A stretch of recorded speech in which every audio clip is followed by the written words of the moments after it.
Welcome to a whole new show for the Racer X Podcast Network. It's Daniel Blair's Main Event Moto podcast. I'm Jason Wygant, welcoming Daniel to the Racer X Podcast Network family. We also want to thank our sponsors who are helping make this happen, including Maxxis Tires. Now, look, you already know that Maxxis delivers the best tires for your bike, including that Maxxis MX ST tire developed by Jeremy McGrath.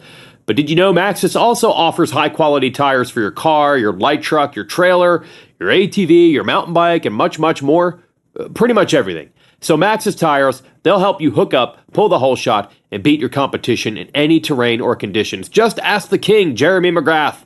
To learn more, go to Maxxis, MAXXIS.com. And this podcast is also sponsored by ETS Racing Fuels. With unmatched consistency and performance, ETS powers some of the most winning teams in Motocross and Supercross. Now, you probably know the name to the riders, but why don't you know the name of the fuel? Why? Because champions don't give away their secrets. But now, with ETS's new online ordering system, you can have ETS Racing Fuel delivered right to your door, your shop, or racetrack. So it's easier than ever to get ETS's championship-winning performance in your tank. So whether you're racing a 2-stroke or a 4-stroke, 2 wheels or 4 wheels, visit ETSRacingFuels.com and you'll have your own winning secret to keep. ETS Racing Fuels, the most winning fuel you've never heard of. So now it's time to hand over the keys to Daniel Blair, his producer Joe, and whatever other wackos they can bring into the studio for the Main Event Moto podcast. But first, our theme song. No, just kidding. The good music is on the Exhaust podcast that I run. Daniel was in a rock band, but his music's probably terrible.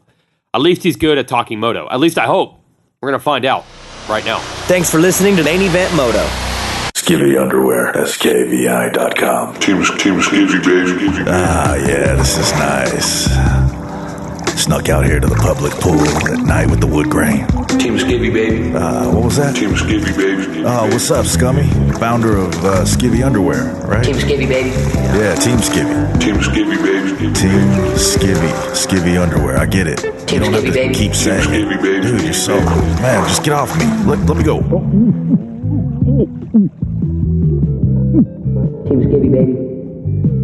Team Skivvy, baby. Man, Scummy, you don't have to try to drown Team me. Skivvy, baby. Yeah, I get it. Team Skivvy. Team Skivvy, baby. Okay, Skivvy, baby. all right. I'm going to get some Skivvy Underwear. You're listening to the Main Show, a Main Event Moto podcast, powered by Nature's Bakery. It is time for episode 122 of Main Event Moto. Producer Joe, how you feeling today? So good. You know how good I feel? How good? Amazing. You know why? Why? Bat Bros Unite. Yeah. Hobo Nick is in the studio off his big podium finish last night. Old school. How you doing, Nick? I'm a little tired. How's it going, boys? Yeah, but your tiredness comes from a hard-fought second-place podium finish during boys' poker night. How'd it go? It was great. It was great. Chip leader for most of the night. Got down to the last 3. Only 2 made money, so I tightened up. Let the other 2 guys kind of duke it out till one of the guys took out the other. And then the guy, unfortunately, who won was the worst player there, and he was just like... How does that even happen? Just luck? Let me give you one example. The guy called every bet. I was bluffing, but he called every bet with a 3-4 offsuit. He didn't have anything. On the river, he caught a pair of 3s and won. It's just like... It was how do you that. play against people like that? So it was a bad player who had a great night, and just the timing was right. He was for him. getting cards, and yeah, Now, he's is he usually the guy that's out first. But is he a cool guy? Or Yeah, he's a nice guy. Yeah, nothing. So you're against the cool guy, with it, of course. Because sometimes guys like that It's are usually frustrating. like the ass wipes of the Nah. group, and you're like, dude, how did that idiot win? So he's cool. He's cool, yeah. And to be honest, I feel bad for the guy because he comes every game, and you can rebuy for the first 90 minutes, and he drops like $300 and just like he goes out like within like 5 hands every time. So he just gets himself back in and then just runs you guys all out of energy. So he's down probably, God, on the year, I don't even know, but it's so good to get him a win. And then last night after he won, it was just him and I and the guy who hosts it left, and he wins, and it's like there's this weird thing in poker where at the very end when someone wins, they get like an emotional rush. And then sometimes they'll like open up to you. That's kind of interesting. I swear to God, poker players don't know this. And so he He's like, oh man, it's good to win one. I mean, this is the most fun I've had in 6 years. Honestly, man, my ex took probably 15 grand of my money down the toilet, and I've just been depressed, and it just went off. And I'm like, oh boy. Yeah, I was like, dude, I'm glad you won, man. And then you slid the mirror over and he took another line. Oh, and everything my was God. fine. Yeah, so it was fun. Good times. Wow, winning's good. Speaking of winning, how the Warriors doing, Joe? Shut your mouth. Dude, hey, so Nick, last week on the show, listener question, Joe, how you feeling? Down 0-1. And Joe's like, I'm not tripping. And I wasn't Down- because it went 1-1. So Yeah, but now they've lost 2. It's 3-1. yeah. Nick, I want you to tell me how you think Joe really feels, because he's going to act all cool. I'm not going to act all cool. Yeah, he's going to act all fine. You haven't even given me a chance. All right, I'll give you a chance first. How you feeling? It's all good. Yeah, see, Nick, what's he really No, feeling? I'm playing. Nick? I'm just playing. What are you feeling? I think if there were no injuries, Joe would be way more pissed. But I mean, dude, the Warriors are just wounded right now. Joe made a So- good point as I walked in here, because I came right at Joe. Did I not come in firing on you? You came in at all cylinders, bro. Okay, I'm sorry. I got to dig when I can dig, and whatever. Well, what's funny is you make it seem like as if I'm just braggadocious running around all the time being like, Warriors! And like, hey, Daniel, how you doing? And before you can answer, I'm like, Warriors! Like, Well, I mean, to be I fair- never say How shit. do you feel, To be Daniel? fair, I You seem all walk- giddy. I am, just to see Joe suffer. Because I walk up, and he's sitting in the bat cave in his underwear waving a Warriors flag around. What do you expect me to say? Out of all your friends, I'm like the one who talks the least shit on your Cowboys. Like, I don't That's true. give a Hey, I shit. do feel bad, because you are the lightest on me and my suffering. Yeah. I'm sorry, but you're just... I don't gloat. I take defeat and wins with class. There's a guy at my work who's a Dallas homer, similar to you, Daniel. Just like pathetic loser. So a legend, yeah? Yeah. And I on his desk, he was gone one day, and I put a piece of paper and it said, Dak Prescott is the greatest quarterback in NFL history. Changed my mind, ... He didn't change your mind, did he? Nah, he's a homer. I mean, Cowboys fans just don't think logically. That's just how Can it we is. make a fair statement? Nobody thinks logically of their own team, and that includes Moto people. If you're a Tomac fan, you don't think logically. No, if you're a Roxon fan. I You don't disagree. think- I disagree. I'm a Giants and 49er fan, and I'm thinking very logically that we're just a dumpster fire. But then again, to be fair, you are, and so are you, Joe. You guys are both rare in the fact that you do live in reality. I don't. No, Daniel's the guy don't who live in every reality. single year is like, dude, Cowboys are going to the Super Bowl this year. They are. Seriously. Guess what? They're He's not gonna this kidding. year. And guess what? And when they do, it'll be my moment to shine. I'll be like the guy playing poker. I'll just open up, start. Gosh, guys, you know the reality. Like I'll have God, it's so bad. I'll have a major emotional moment to my friends when it all happens. I And have I'll be pointing. screenshot texts from like 6 years ago, every year, 5 years ago, 4 years ago, 3 years ago of Daniel. No, dude, I'm serious. This is their year. Oh, dude. every year. I've been listening to their podcast. They're making moves. The O line, they're bringing in some stout guys. I could go through and find them too. It's every year. It's so he annoying. says that. All right, well, good show, guys. Thanks. My feelings are hurt. I don't even want to talk anymore. So I guess I'm out of here. Why don't you guys just talk about this? Why don't you just gloat? It's true though. I mean, my suffering. We don't have to, sit in a basketball show, but yeah, they are depleted and it does suck. And moment of honesty. See, Yeah. Nick, I knew we could get it out. We just had to lighten the mood, and there he gets. well, that's He what I gets said honest. when you walked in was they. You punched a hole through the window right behind your computer. I punched a bunch of holes in the sheetrock and said, "Call me Kyle." Have you guys seen those memes? The Kyle memes. No. I don't know why, but it's like associated with Monster Energy and some imaginary kid named Kyle who likes to drink Monster and punch holes in sheetrock. Wow. Yeah. No. Hey, what do the Warriors look like next year? Yeah, I mean that's another thing I saw the other day is like this whole season they only talk about free agency and not about the potential 5-year dynasty. Yeah. You know what I mean? Like there's no talk about that whatsoever, and that's just because Clay's gone. KD's gone. Dude, Steph. nobody likes the Warriors. Man, and that's Steph fine. does not look nearly, obviously, as good when it's just him out They there. are tired as hell. Yeah, I didn't see Game 4. I watched Game 3, and it looked like they were relying on one guy to do it all, and that They only had one guy to do it all. Well, I know They didn't have anybody else. That don't work. That's the gamble when you run a super team. Draymond didn't show up. The gamble when you run a super team is when some of those super players aren't available, you don't have anything. No. And that's the truth. But anyways, it's going to be a good show. We're going to do things a little different today. 3 races down in the outdoors. We're going to kind of cover it from a broad look. We'll just do uppers and downers. on things that we've seen that we're high on, that we're low on. Then we'll do listener questions. Listener questions will be a little different this week, too. We instructed the Motoheads to bring us life questions and not moto questions. It's an off week. It's a nice Saturday. Chilling with my homies. Just want to have some fun, and we don't want to cover ruts and bumps this week. You know what I'm saying? Maybe we should tell them, because we got some new listeners. It's an off week. We're not really going to talk about the race. We're not going to talk about suspensions and ruts and all that. Yeah, a little less detailed. Have some more fun. Switch it up a little bit. Talk about things. But I want to give a huge shout out to Nature's Bakery, Fly Racing, Skivvy Underwears, Mika Metals, Scott USA, No Toil, Honda Cowie, K-Team of Modesto, Guts Racing, EMT Racing, Key Bar, Rep Racing, and of course, Motosport.com. Oh, by the way, in the background, is this Scary Movie 2 or 3? 2, I believe. We are watching Scary Movie 2, which these are underrated movies, I think. 2001, this came out. Yeah, they're really good. Beetlejuice inside, is that Marlon Wayne's brain? That's Beetlejuice from Howard Stern show. Yeah. That's great. Good movie. Anyways, yeah, we'll do a good show. You know what I was thinking the other day? I was thinking how, never mind, I'll just go ahead. In other sports, there's casual fans, but in moto, is there such a thing as a casual fan? I don't think so. Because you have to really search it out and find it. You have to really be in. And moto dudes take their shit real serious. To be fair, Nick, what would you consider yourself? During Supercross parts of the year, glued all the way in. During the outdoor, in and out a little bit. You know what's going on, but you're not like glued. Well, I'd be a fan of the outdoors if it was on the goddamn TV.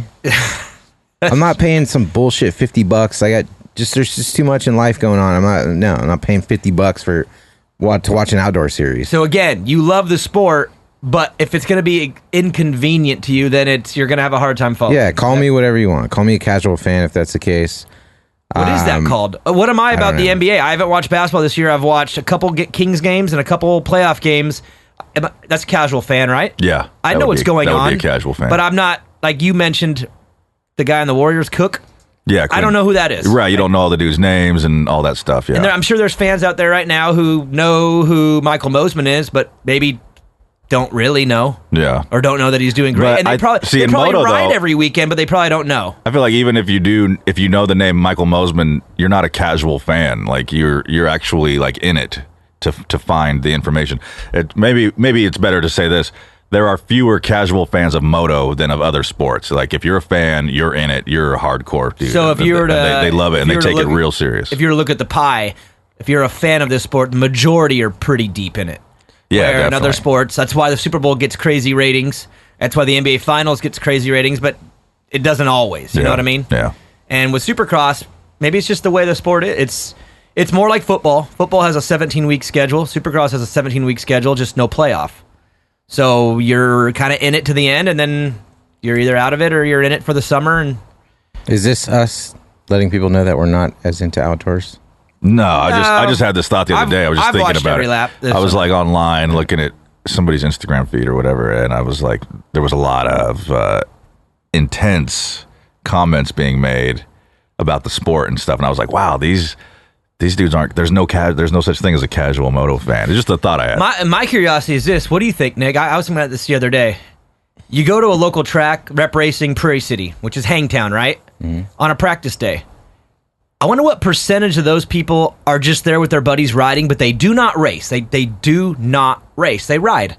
And what percentage of those are racers every single week? Because if you go to Carnegie, the majority are people that just ride with their buddies. It's probably 95%. And then there's some people that maybe race, whatever. But if you go to a practice day at any Rep Racing track, what's the percentage you think of racers that race every weekend with their dads and they go, or with their girlfriend, whatever? And how many just, I'm getting out this weekend. I got a hard week at work. I'm going to go ride.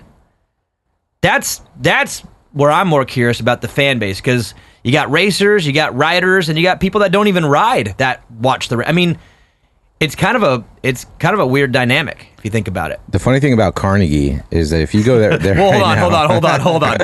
The funny thing about Carnegie. One of the funny things about Carnegie. There we go. If you go there and talk to anyone riding a dirt bike there, like they don't even really follow the sport. I know. That's what I'm saying. There's a lot of people that ride with their buddies. Yeah. And haven't watched probably since maybe Anaheim. Yeah, I mean, there's still guys like, is Carmichael still racing? Like you hear that in the stadium.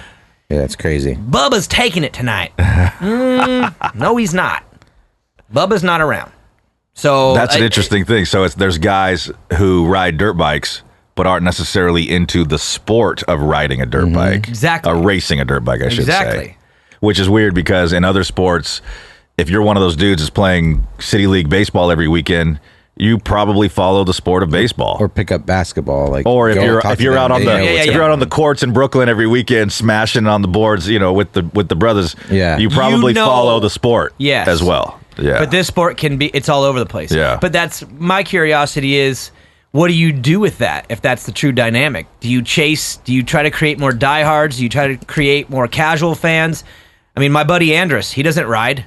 He watches every race. He loves it. He's all in. He doesn't even ride. Then there's people that ride probably every weekend that probably haven't watched since February.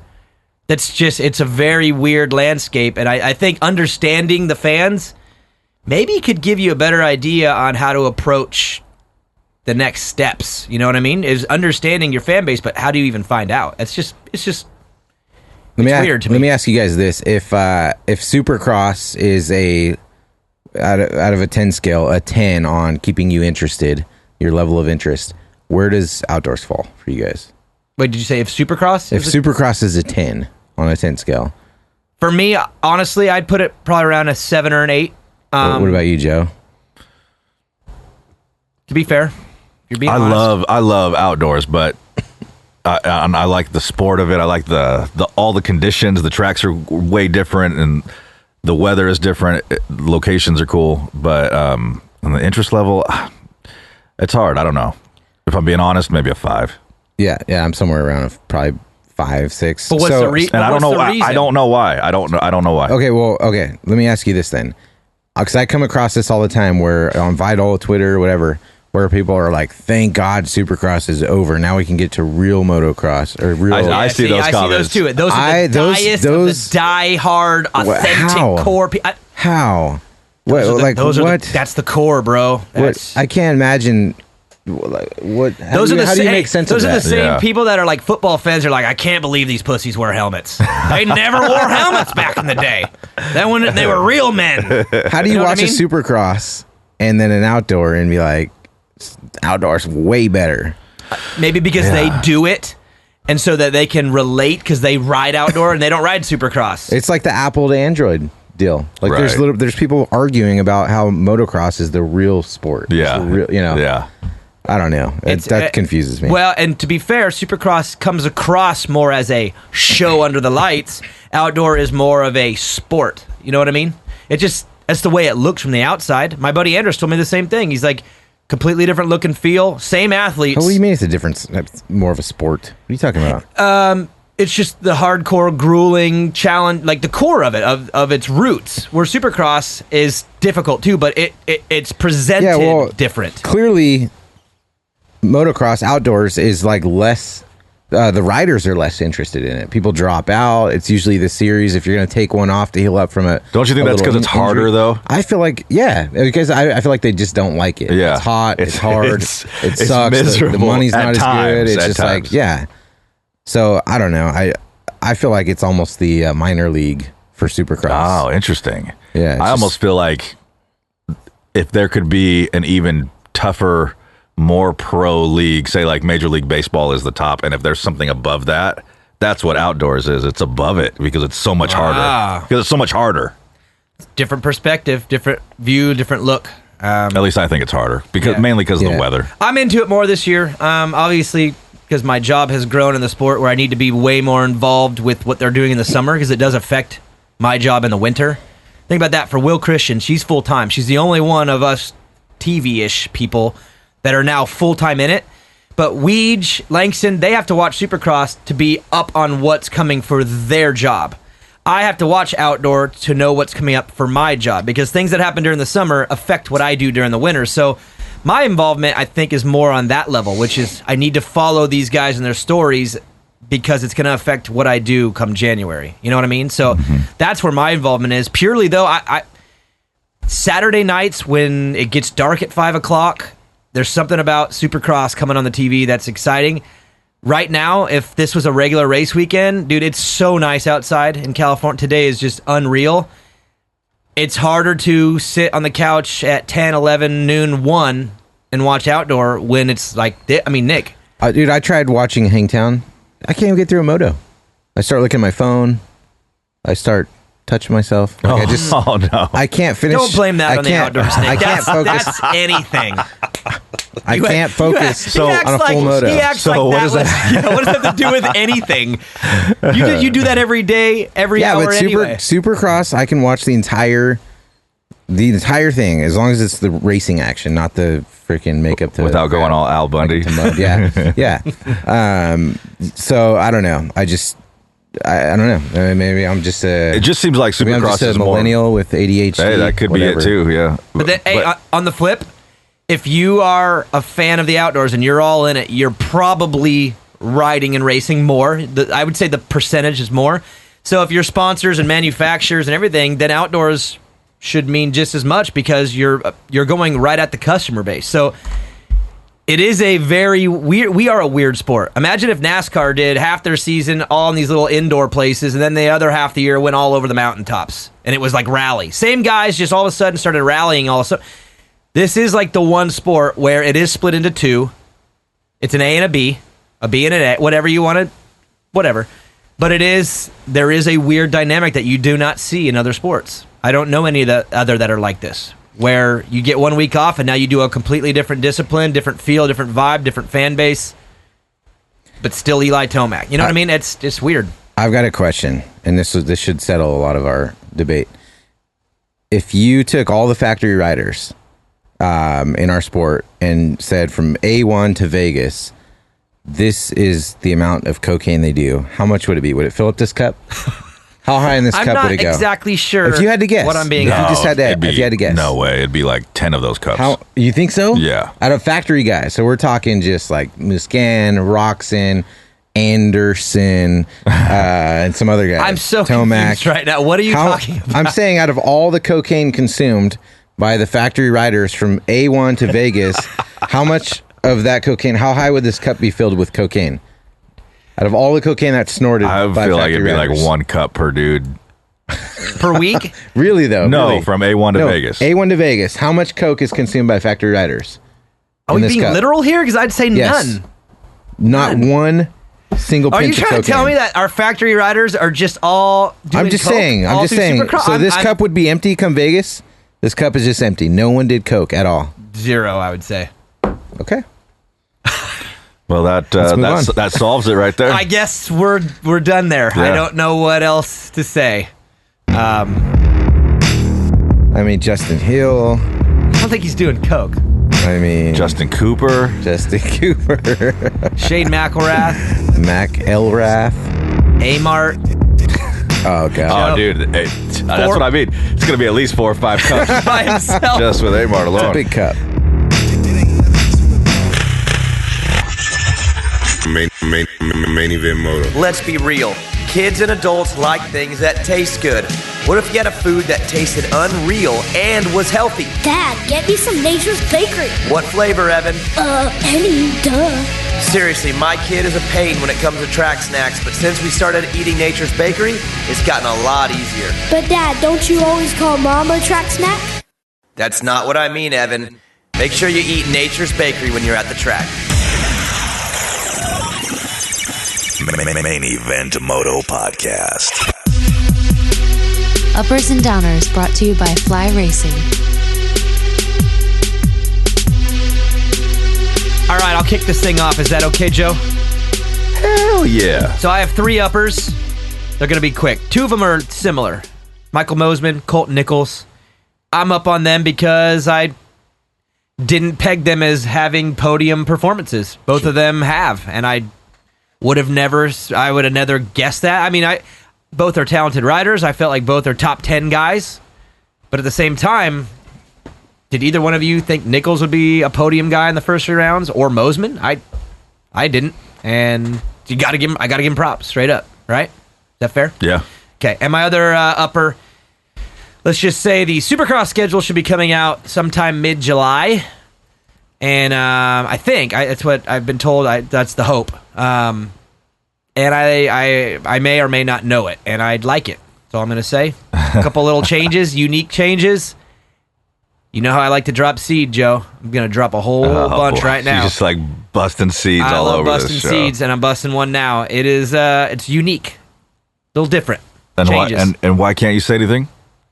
Well, because I'm not going to blow out my bosses and just it's reveal. not official yet? It's not official. It's not done. All right. But what is being put together is just a little different. A couple different ways, and I like it. And you like all the changes? Yeah, so I'm just kind of hyping it up a little bit before it comes out, but y'all are going to see the schedule and go, whoa. When's it getting released? I think in July.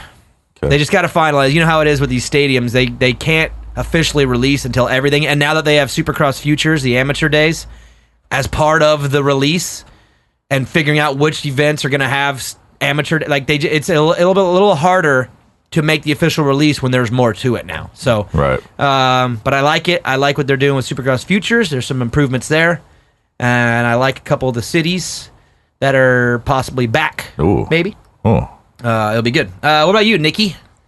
Upper. Let's stay positive. My upper is AC winning the first 3 rounds, and my downer is Webb, only 2 Wow. top 5 motos out of 6. So he literally just said jumps the uppers. downers. I just said uppers only, but okay. Do what you want. You do your thing. Yep. Hey, what's that hat? Killick? Killick. What is that? It's fishing hat. You've been fishing a lot. Dude, I'm lately, huh? hardcore fishing. Why? What sparked that? Starting to catch fish. It's fun. So it wasn't fun before Getting that? it figured out, man. I've only fished one time in my life. Joe? What? Guess who I was with? Who? Nick. Guess Oh. how many fish we caught? How many? None. Well, that was like We barbecued, crazy though. stormy day. Wow. Only one time in your entire life. Okay, real question. This is going to sound dumb, but I'm not afraid to be ignorant because when I don't know something, I'm ignorant. Does a storm affect like what the fish are doing? Totally. For sure. Why? They're in the water. Hey, you went out yesterday, Air right? pressure. Dude, you know what's crazy? No, I didn't. You didn't go? No, I was going to, but it's too windy. Uh, So when you have a high pressure system coming in, the air Which pressure, would be like rain and stormy stuff. yeah. right? So the air pressure is forcing dense, too, is yeah. more dense, which pushes the fish's bladder in, and it tightens their bladder up. And when their bladder's tight like that, it's like That's weird. For That some reason, they're not happens as to me, too. active. Yeah. Weird. So yeah, Whenever it they don't rains, move my around bladder in a high tightens pressure up. system. So weird. Maybe Whenever it I'm rains, I got to take a shit. I don't know. That's weird how that works. I pooped off the boat last weekend. Though. Really? Yeah. Really? Yeah, I had a shit so bad, like a Was that coffee the shit. It's like fishing trip you took your grandma on? You and grandma? Yeah. Same. Were you by yourself? Did she, No, she it was- shit too? It was me and my cousin Which one? Jeremy. So did he leave a float or two? He did, but I shit off the bow. Like I just leaned over the boat, and it was just one of those like blow shits where you just gotta like, it's just one blow. You just gotta like push it out, and it's done. You know how you have those. So like, Yeah, it's like, yeah, it feels I like know you how need you to have fart. I've but it's never just had one of blow those, shit. dude. I need like at least 12 minutes.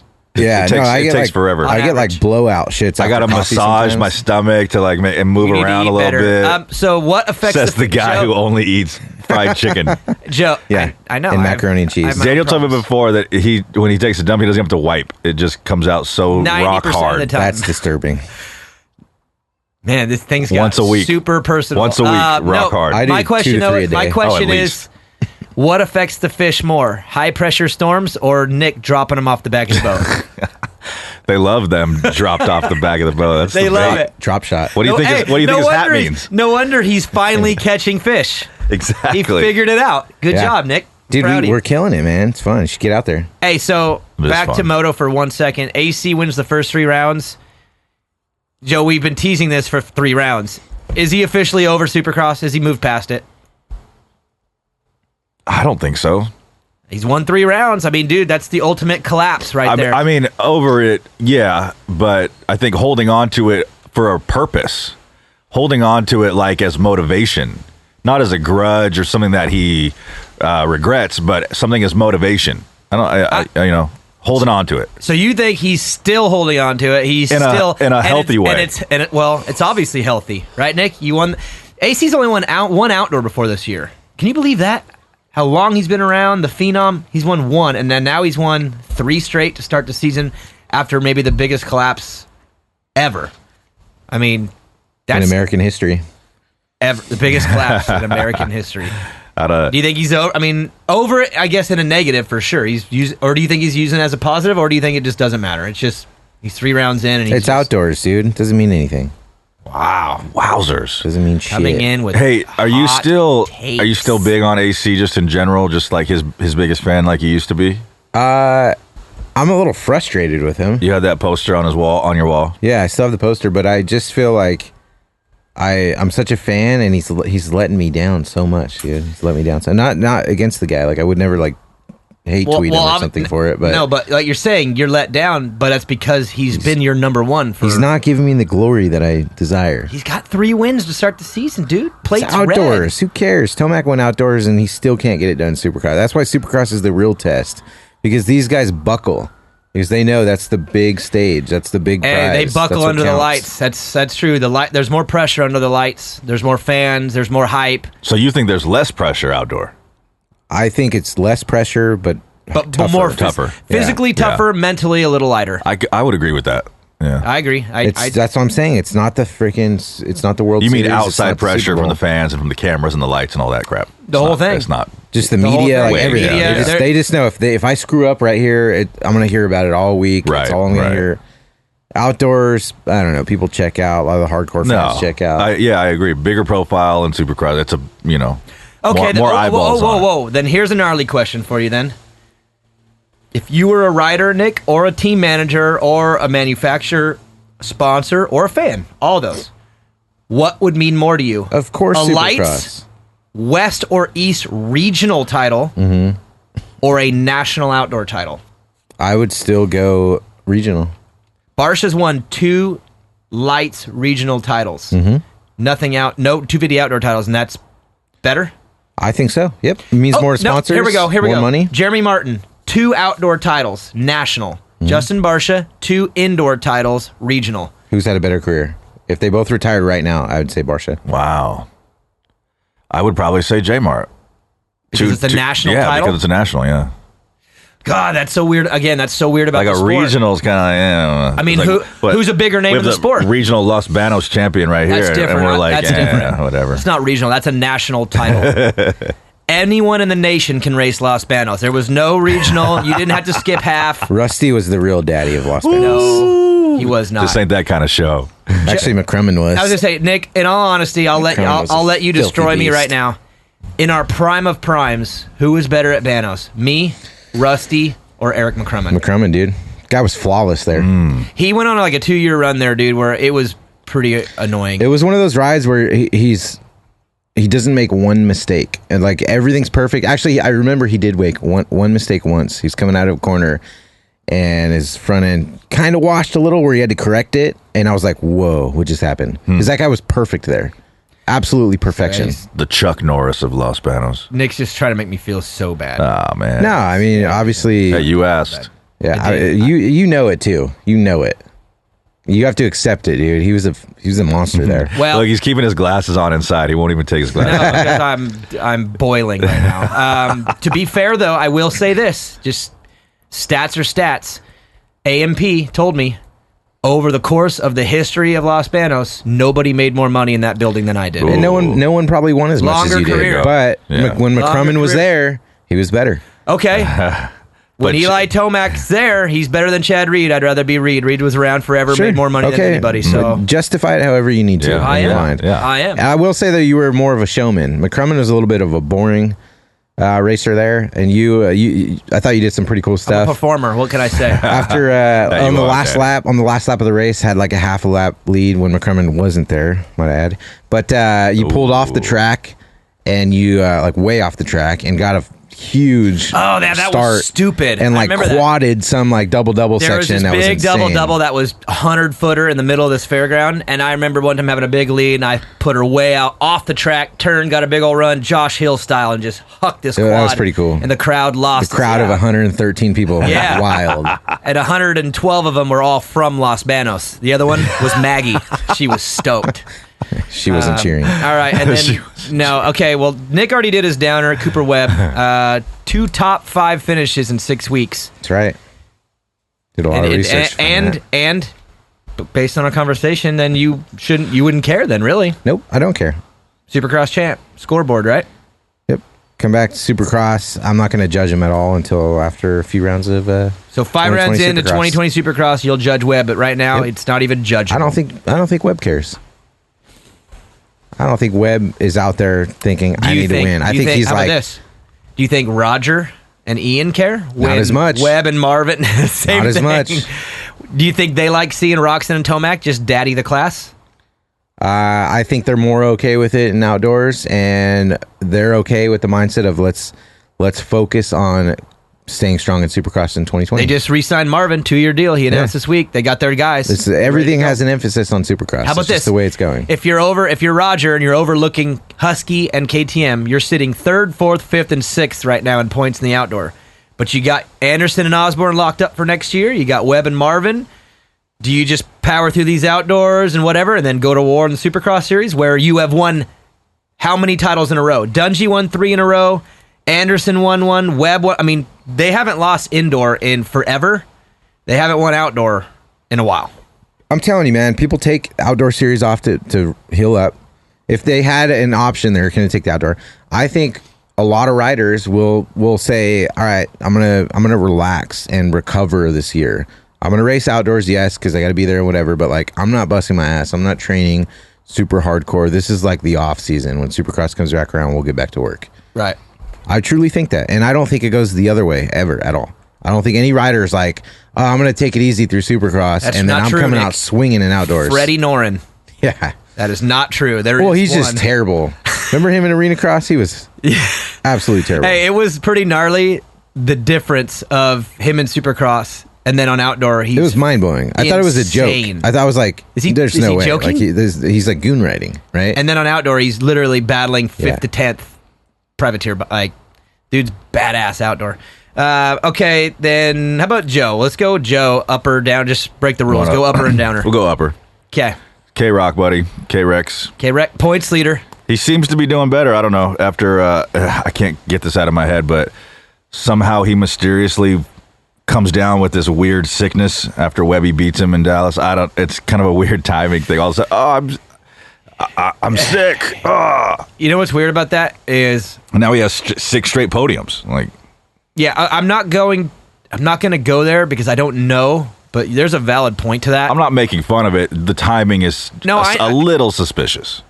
So you're saying you're curious to the timeline of you get passed by Webb across the finish line by a knobby, and then all of a sudden a collapse for 3 or 4 weeks, and then a mysterious sickness that has been in and out, not sure what it is. Still to this day, don't know what it is.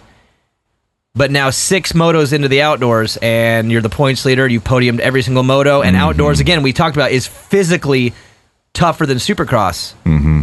So you're curious. And I'm not questioning it because, I mean, I've had a mysterious sickness for 20 some odd years as well. But, I can't seem to get rid of it. What is it? And why is it mysterious? I don't know, man. I don't know.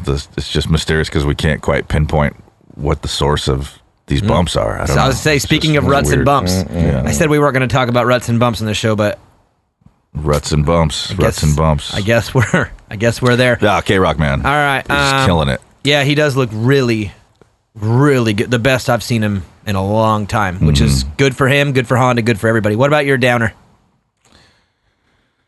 This was a hard one. I think I'm going to go with old Craig. Christian Craig? Yeah. Yikes. You know what's weird? When we first started the show, he was beating Webb in Supercross when we first started this show 18 years ago. And now he's not even a top 10 guy. He's been on a slide. That is weird. And the reason why it's weird to me is because I literally haven't even thought of him once in I don't know how long. And he stays in the conversation because he's a cool dude and he's good. But like, what's going on there for several seasons now? You want my take on it? Plain and simple. I think once you get to a certain age, and this isn't everybody because Zach Osborne would say otherwise. I think once you get to a certain age, you're not willing to risk it for the biscuit on a 250 because you're older, you're a little smarter, you're not as willing to just hang it. That class, you have to hang it out. You got to do it all for the nookie. And Craig doesn't ride that way. I mean, the dude got 4th last year in 2 Supercrosses in the 450 class. It doesn't hurt that his wife's father... Well, I know, but we look at that as a problem. I think that's probably a problem for him, too. He's stuck in the 250 class because he has kind of an in when he probably wants to go to the 450 class, but there's no rides. So you're stuck riding in the class that you don't really want to be in, and the reason why you're stuck there is because, well, there's family stuff. I guarantee you he's not going, hell yeah, I'm glad I got this family connection so I can stay in this class where I'm suffering. You know what's cool? I guarantee you he's making money, though. I know he is, but at the same time, talk about pride. Father-in-law's he knows. hooking it up with the fat salary. Sometimes it's cool to not know. You know that old saying, ignorance is bliss sometimes. Yeah. I have no idea what you're talking about right now with the family thing. Literally zero. Oh, I have zero clue on that. His wife's dad is part owner of the team. And he retired 5 years ago, and then he came back because the family connection, and he killed it, like you said, and he's battling Webb, won a Supercross, beating Webb, but then injuries and age. And don't you find it a little curious that they just keep signing him, and when he's just like hurt all the time? And not with that information, I don't find it curious at all. I think we know the answer there. Wow, so he's your downer. You didn't even know why, and now you know. Down, down, down. What song is that? Down, down. What song is that? I just made it up, dude. Oh, no, I'm back from Jamaica. Down, down, thinking down. Of Fall Out Boy. Down, down. Thinking of Fall Out Boy. We're going down, down. Song sucks. Keep that to yourself. My downer, I got a two-part downer here. Rookie and sophomore seasons, okay? So the rookie season, Derek Drake and the younger Master Pole, I think his name, Ty? Ty's the younger one. They're both rookies. Both of them seem to be okay, riding all right, but each of them have one top 10 this year in all the motos. You okay with that, Nick? Rookie class, another class of rookies coming in. Yeah, 1 out of 6 top 10 finishes. It's been typical. I feel like out of a rookie class, if there's 6 rookies, say, that come up to pretty good rides, usually 2, maybe 3 are pretty good. Maybe 1 is really good, and then maybe 1 or 2 are okay. 2. Yeah, but I always feel like there's the bottom 3, 2 or 3 guys, just kind of flop. I think that's pretty standard. Would you consider that to be a flop then? 6 motos in, 1 top 10 finish, or is that still too early to tell? Still a little early, but got to judge by the end of the year. If it stays on this trajectory, then absolutely going towards a flop. Okay, so if it's 1 out of 6 motos, if we get to the end of the year and it's 4 out of 24 top 10 finishes, pretty bad, right? Jamarcus Russell. Joe. Jamarcus Russell taking shots at your Raiders. Yeah. Can you believe he would do that to you? That's I'm so not disrespectful. taking shot at the Raiders. Colin Kaepernick. Taking shot at Colin Kaepernick. I mean, that's fine. I mean, I hate Kaepernick. Okay, absolutely hate him. But he did take the Niners to the Super Bowl. And lost it. Yeah, almost won it. Watch out for the Raiders this year, boys. When were the Cowboys? Oh, my God. Okay. Were the Cowboys in the Super Bowl like 3 years ago, right? Daniel? Okay, Daniel, Joe. Cowboys have not been in the Super Bowl since the 40s. Oh, okay. Yeah. I was wrong. Sorry. But they'll be there this year. Sorry. They'll be there this year. My other downer is the sophomores, a couple of them. And it kind of just sucks, but whatever. Mitchell Falk, and this is weird because he's technically a rookie. He did a couple outdoors last year, did Supercross. So I guess I'd actually put him in that rookie class, and that might be one of the worst rookie seasons of all time. He's totally been falking up. All over the place. Yeah. Did you hear him when he broke his collarbone, Nick? Hangtown, he even said his own name. He said, "Fuck." I saw someone tweet that. I did. I saw that too. I don't know who it was. It was on our Instagram, but At what grade in school do you think they started making fun of that name? Like first grade, second grade? Not Good yet. question. Evan's going into 4th. So like 6th. Probably I think the F word came around. Yeah, but Evan's a good kid. We all knew the 4th grade kids that were like coming up into your ear and be like, yeah, shit. No, Evan does that. The other day we were at the track and something happened, and he's then like, lick it. He's like, man, if I could say what I want to say, listen to Evan right now, little 9-year-old. If I could say what I want to say right now, you guys, I'd be in trouble. What do you want to say? A cuss word? I was like, which one? He said, well, I don't want to be in trouble. I said, dude, you're with Dad. All right, say what you want to say.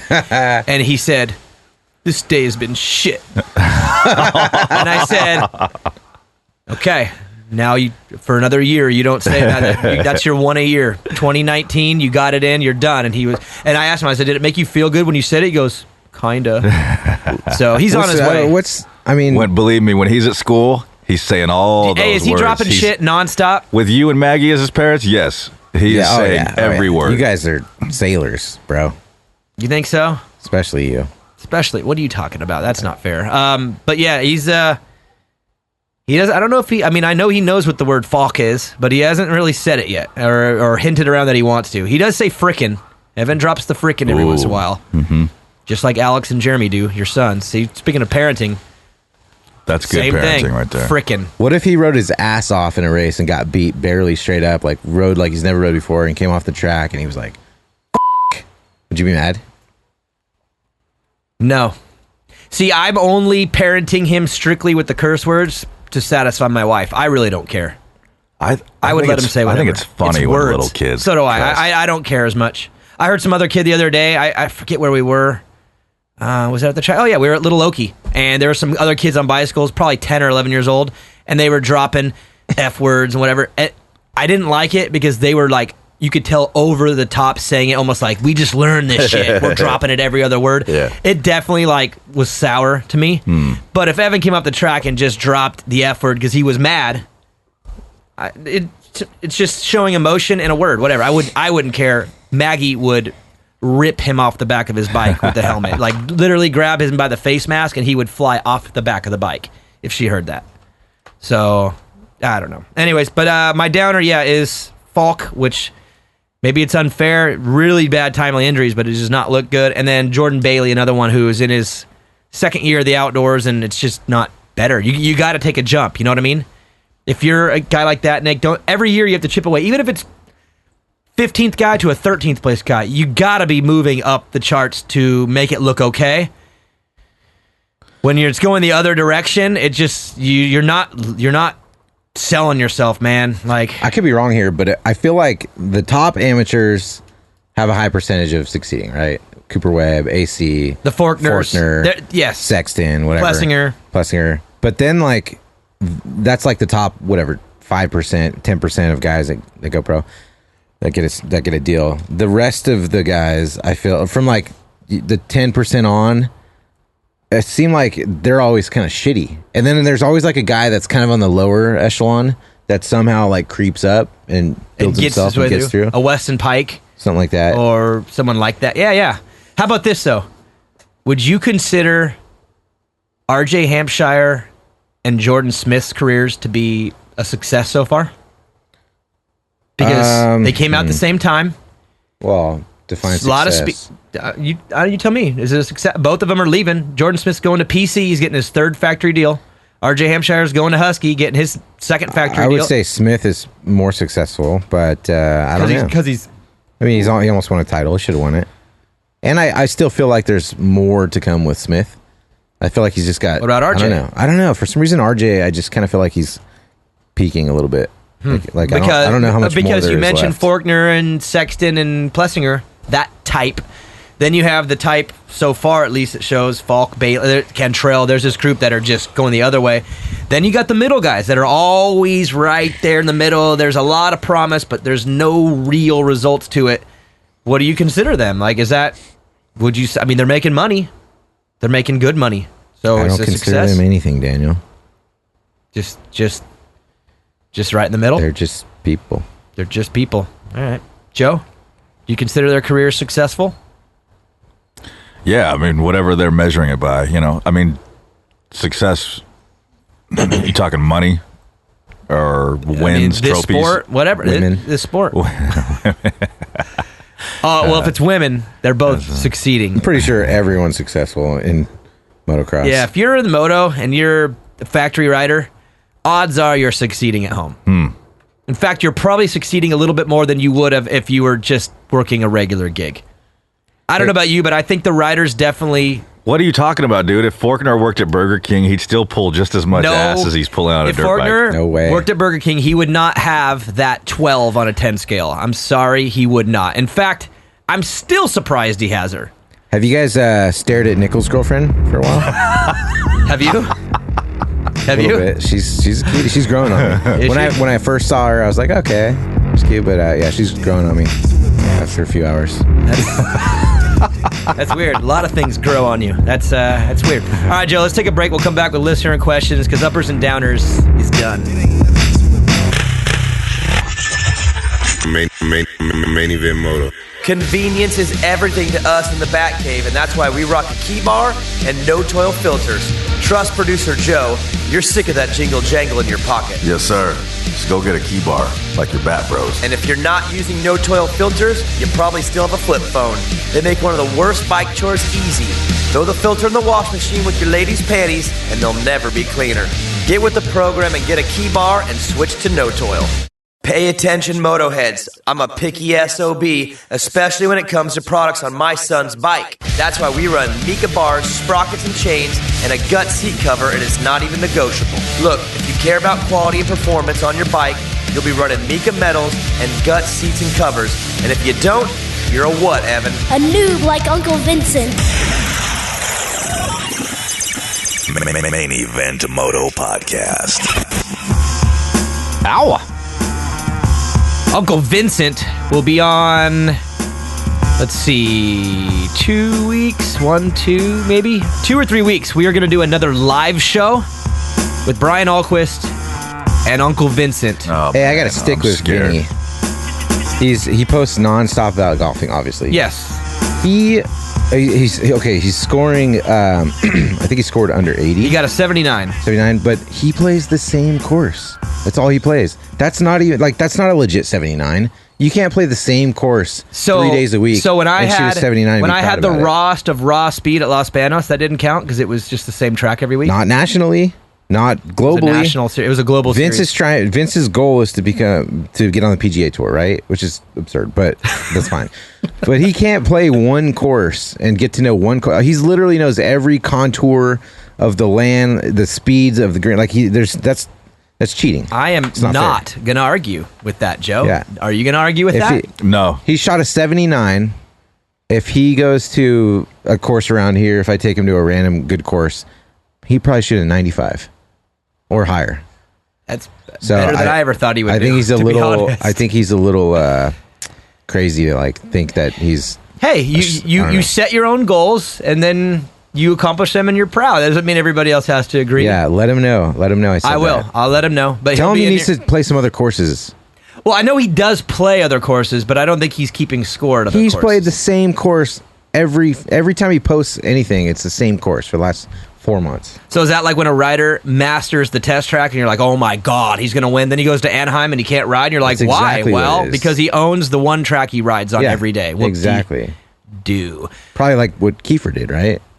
With his outdoor attempt? Yeah, doesn't he race the same stuff all the time down SoCal? It's not even. Kiefer's thing was so unfair to him, and I feel bad that they hyped it up because I think it put pressure on him that wasn't fair. There was no way in hell he was going to make it. You're a test rider who rides a certain way on certain tracks because you're developing bikes. That is not an outdoor national track with the way the bumps are, everything, and then a sprint. He doesn't sprint. It was so unfair and not possible to begin with, and then they overhyped the pressure on him. It was unfair to him, big time. That was not fair.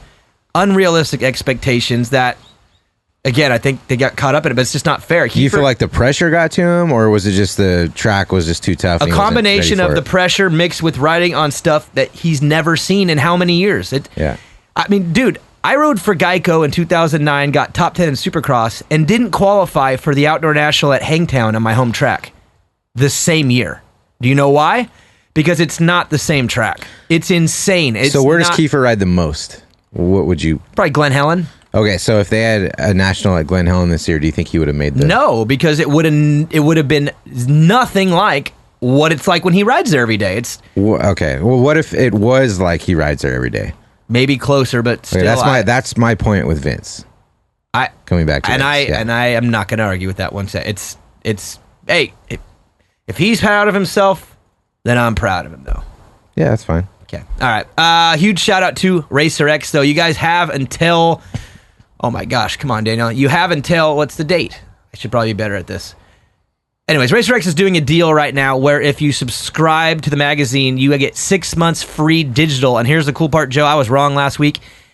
You get 6 months digital for yourself if you sign your dad up. So here's what you do. You sign your dad up for Racer X. He gets the magazine. He gets the digital.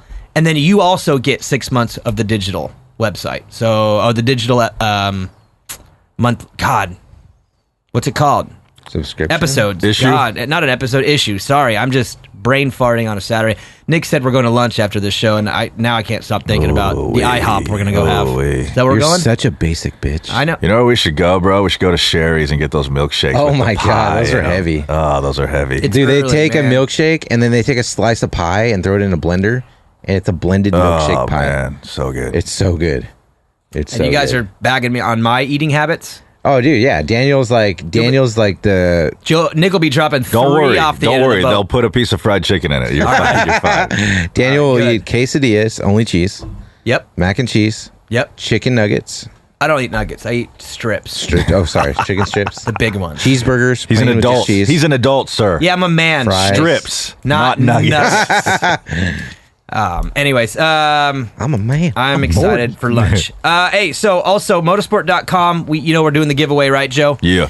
$250 $250. a week. Jeez. Last week, got to give a huge shout out to Brandon Kerr. He was the winner. And Nick, you're going to like this. So I had to be creative and find a way to entertain. I pretty much just wanted to entertain myself by doing this. I told the Motoheads to hit up Steph Curry on his Instagram, tag us, and tag Motorsport, and just write, Go Raptors. And I thought, a couple of you will do That's it, whatever. cold. Apparently it worked. That's Over cold. 100, dude. And guess what? Steph Curry has been liking some of them back. So Steph Curry has never been on his Instagram. Steph Curry's handler is liking some of his back. But could you imagine him? handler's Could you handler. imagine his handler waking up one day and going, dude, what the hell are these idiots writing Go Raptors over and over and over and over and over and over and over? And why are they tagging Main Event Moto and Motorsport? He's probably a Inc.? software engineer that's found out some formula to like all comments. The to handler Steph Curry. contacted us, and now Steph's handler's coming on the show. No, that's not true. But I want to step it up this week, and I want to start going after Moto The guys. handler. So, Nick, what we're doing is we're just trolling people. Okay. And I want to troll Jason Anderson this week. So here's the plan, guys. Do not tag Main Event Moto and do not tag Motorsport Inc. because I don't want him to know where it's coming from.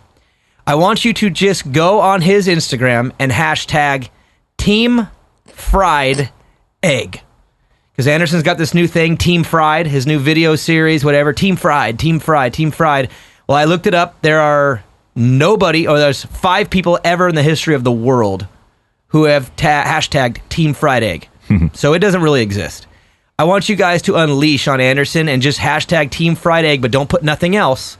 Because I want him to wake up one day and wonder what in the absolute hell has gone on my social media, and I don't want him to know where it came from.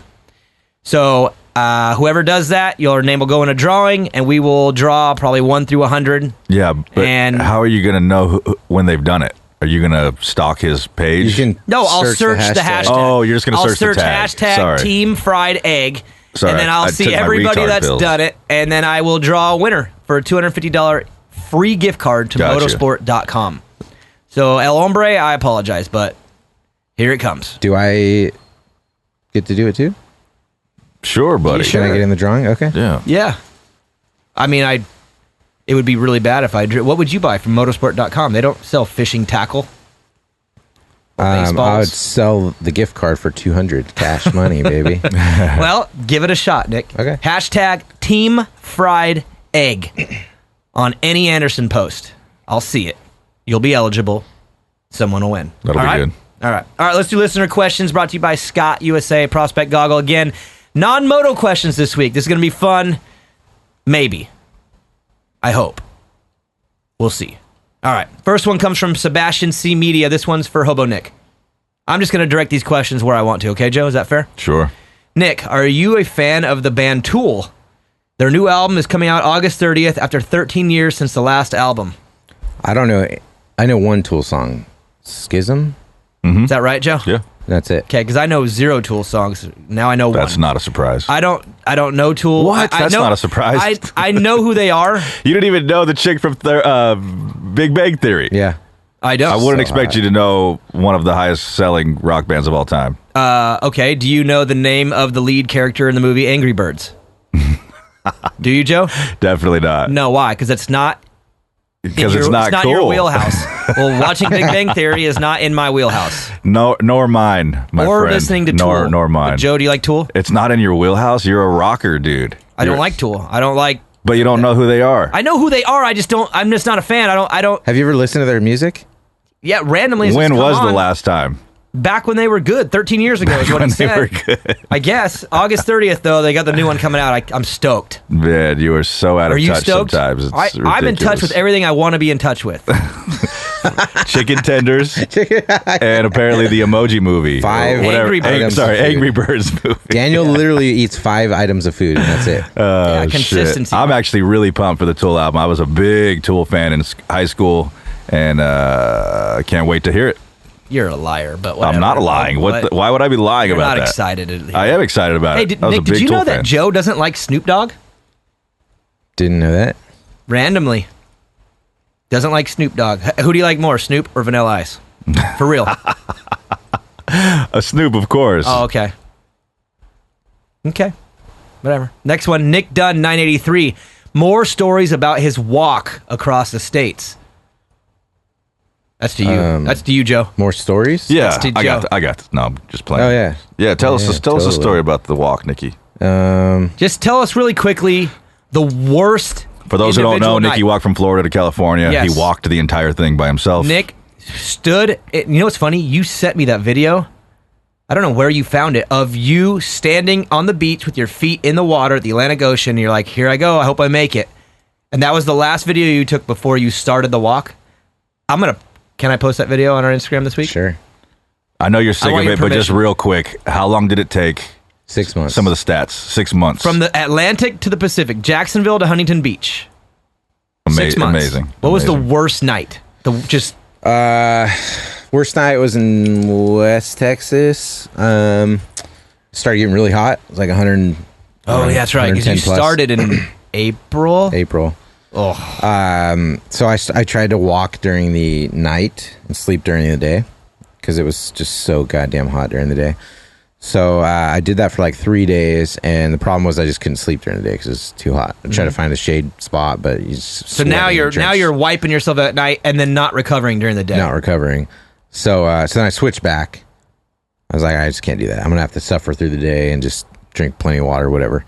So the first day that I switched back, I was still running on just barely any sleep the last 3 days. So I finally get to this. West Texas is very spread out. So What freeway were you? Were you on 40? yeah, I think I was on 40. So like Amarillo. West. Yeah. So anyways, so the Right, you know, there right was in like New a Mexico. town every 20 miles, but after Amarillo, it was like 60 miles without a town, Right. whatever. So I got off on this random exit. I was walking down the highway, obviously, and I got off on this random exit. All there was just this like shut down building. It looked like it used to be a restaurant or something. So they had this deck behind it. So I go lay down, and finally I'm exhausted. Like I've never known exhausted until I did that. Like That was the worst. Yeah. So I lay down and just like close my eyes for a few minutes, and then I feel something crawling on me. So I come up, and it's this giant cockroach, like 3 inches long. Flick it off, and by this time, bugs didn't gross me out that much because they're constantly on me. You would just walk through Louisiana and Alabama, like you knew about bugs. Heavy bugs. Try to go back to sleep. Another bug. Wake up again. It happens about 3 or 4 times. Eventually, it gets to the point where I realize there's nowhere else to sleep around here. I need to go to bed. Like I have to sleep, and there's no way I'm gonna keep these bugs off me. So I had to mentally accept that I just had to let these critters crawl on me. Oh my god! So I laid there and felt the first one crawling me. I said, "Oh, it's fine.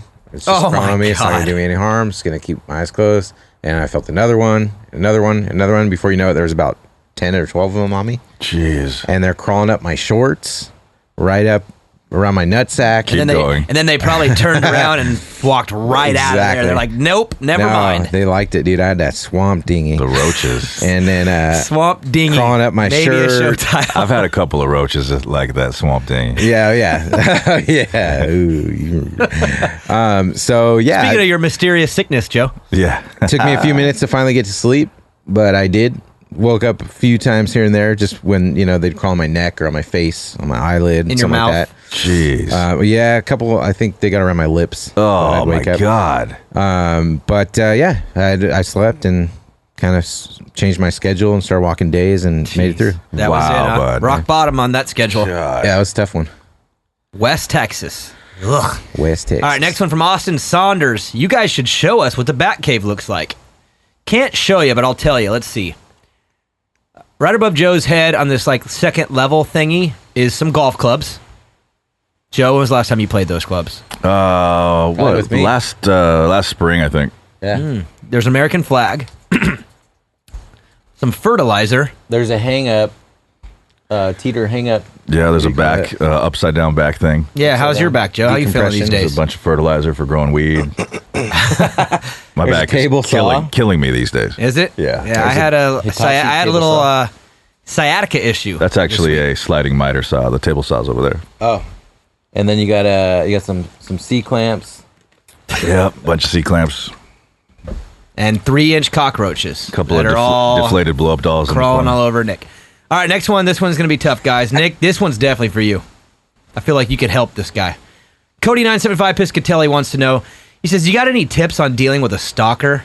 I blocked her number, and now she shows up at my apartment randomly. She pounded on my door for 45 minutes outside while I pooped and took a shower yesterday, just so she could talk to me. I have screenshots to prove her level of stalker status. What do you do with that? Wait. He said the backstory is she's a Tinderella and we only hung out 3 times. I've never had a stalker, so. What would you do, though? I wouldn't know. I mean, I've been with Maggie for 19 years, dude. I wouldn't even know how to approach that. Actually, speaking of the stalker, she's been around for 19 years. That's heavy stalking. I feel like a letter from an attorney, if you got like an attorney buddy. Maybe. Or just a letter from yourself stating that you're going to. Chick stalkers are hard. I've had a couple. Chick stalkers are hard because they'll get crazier than a dude ever will. But they're also despite not what the movies show you, the chick stalker is the worst of all the stalkers because there's no limit to what they'll do. So you have to handle it carefully, man. Really carefully, Cody. Cody, maybe you be careful with the Tinderellas. You want to be nice. You want to be nice to her, but you want to be assertive and communicate clearly the boundaries that you want to have. If it's no interaction whatsoever, or if it's limited interaction only about 2:30 in the morning on a Friday, or you could have to communicate that to her. Let her know what's up. Or you could take the extreme opposite approach and just like marry her, get with her, go in harder. Get deeper. Yeah. So start stalking her. Yeah, make her, and then she won't like you. It's typical chick shit right there. Like you start liking her, and then she'll stop liking you. But you got to one up her though. Daddy You got to go issues. gnarly. Yeah. Instead of 45 minutes knocking on the door. Oh yeah, 45 minutes of anal. I was thinking more of like standing in front of the house with the radiator, or not the radiator, with the boombox, radio, the boombox. Yeah. Playing like some Tool music, maybe. Schism. Playing Schism out of your... Play that. She'll probably leave you alone, Cody. All right, next one from Colby. I like penis with a hooker, or hooker with a penis. Sorry. What's your all's thoughts on prostitution becoming a legal means of income nationwide? Also, what do you think the market would look like in Kentucky? Is that like happening or something? I mean, talk about me being disconnected. No. Joe, is that not happening? The weird thing about it is, they have these things. You've heard the term incels? Are you familiar with this? Incels? No.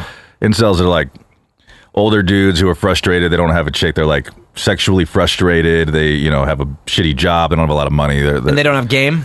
Incels. They're, so there's a lot of that going on. So there's this theory where if you can start having sex, even if it's a prostitute that's legal, there will be a decrease in the number of incels within the population. The problem is then you have to live in an area where that is just rolling heavy. That thing's legal, and you're rolling with it, and you're seeing it, and it's out there. So what do you think? You live in an area. I think it's fine if it's segregated to certain areas. For instance, Nevada, have at it. Make it legal. I think it should be a state thing.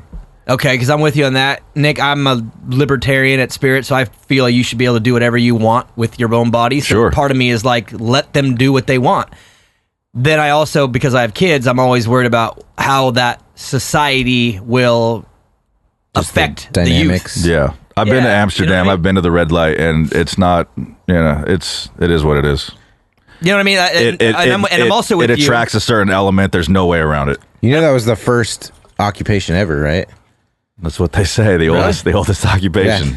Yeah. Selling that body. There was a study done. I'll give you the Cliff Note version. Basically, these monkeys, they were trying to show the monkeys monetary value, and they gave them coins and showed them how to purchase their food. I heard of this story. It's and awesome. There was like 1 coin for a banana, 2 coin for grapes, and they started realizing these coins mean I can prosper and eat. Like whatever. I can get more if I have more coins. Oh, yeah. And then one day they came out for the study, and all the females had piles of coin next to them, and all the male monkeys were in line, and all their coins were gone, and they were just paying.